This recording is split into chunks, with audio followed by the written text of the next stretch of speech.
तो हेलो दोस्तों, मैं अलाउद्दीन और आज इस टाइम पटना के गांधी मैदान में हूं और यहाँ पे मीटिंग था। जन सुराज पार्टी का मीटिंग था बिहार के मुसलमानों के लिए कि मुसलमानों को राजनीतिक में भागीदारी दे।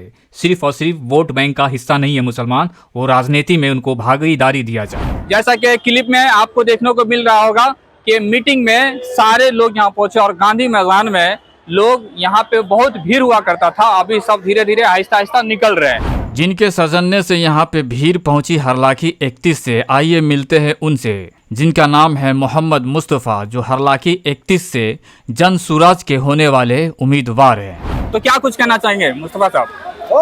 आज जितनी भी पार्टियां थी जी, सब पार्टी, हम लोग पहले राजद में थे, राजद से 20 साल उसका सेवा किए। हाँ, उसमें कोई किसी तरह का हमको आश्वासन नहीं मिला।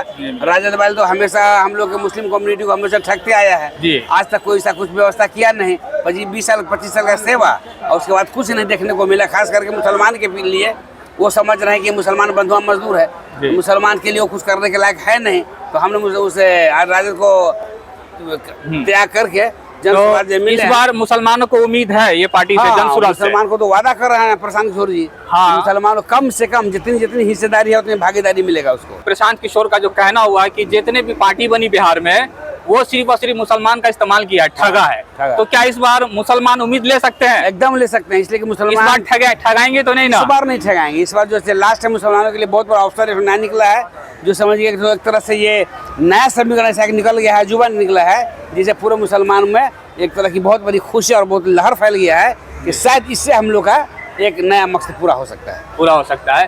तो इस बात तो बहुत अच्छी कर रहे थे प्रशांत किशोर की, जिनके पास पैसा नहीं है वो भी हमारे पार्टी से लड़ सकते हैं। अगर वो राजनीति के बारे में जान रहे तो जानना चाहते हैं तो हम सिखाएंगे भी, अगर जिनको नहीं मालूम है। हाँ। इस बारे में कुछ कहें आप, आपका क्या विचार है? सही बात है कि जिनको इनकी राजनीति की जानकारी नहीं है उनका वो क्लास करते हैं, और जो चाहते हैं कि हम मतलब राजनीति में जाएं तो अपने ऑफिस में क्लास करके उनको सिखाया जा रहा है कि कैसे राजनीति करना। मतलब कुल मिला के ये बात है कि यहाँ वही शख्स यहाँ पे नेता नहीं बन सकता जो पहले से अमीर हो या कोई नेता का बेटा हो, कोई मंत्री का बेटा हो, वही यहाँ पे मंत्री या मुखिया में चाहे विधायक में लड़ नहीं सकता, आम पब्लिक भी लड़ सकती है। हाँ, पहले के जमाने में जो भी था तो उसमें सिर्फ बड़े का ही, जो बड़े थे ना उसके खानदान वाले हो, उससे दाल वाले हो, बड़े हो, वही लड़ते थे। लेकिन इनके रीजन में जिनका कोई औकात नहीं है, वो भी एकदम गरीब वर्ग के लड़के हैं, अगर वो इच्छा रहते हैं तो प्रशांत किशोर जी का वादा है कि हम अपने खर्च से उनको लड़ाएंगे।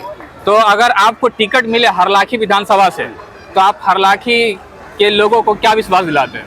एकदम हमको विश्वास है कि अगर हमको टिकट मिला और हमने लड़ और कामयाबी मिली तो जो हरलाखी में नहीं कोई कर सका है हम वो करके दिखलाएंगे। जैसे एक अजूबा टिकट, एक जुबा लड़ाई हम लड़े और जुबा काम करके दिखलाए, ताकि समाज में एक तरह का ऐसा हवा फैले कि चलो भाई, एक हम लोग को नया आदमी मिला और हमारा समाज का जो है सेवा करने के लायक इस आदमी है जिस पर हम लोग विश्वास करें। तो ये है मोहम्मद मुस्तफा जी जो हरलाखी 31 के मतलब उम्मीदवार है। तो आप लोग को चाहिए कि इस बार इनको सहयोग दे और इन पे आप विश्वास कर सकते हैं, ट्रस्ट कर सकते हैं, ताकि बहुत हुआ हरलाखी में बहुत आए, एक बार नए को भी चांस देकर देखो। मैं ज्यादा ले रहा हूँ, लेकिन मैं ये कहूँगा कि ये जन सुराज अभियान जो है, यह जो व्यवस्था बनाई जा रही है, यह व्यवस्था है, इस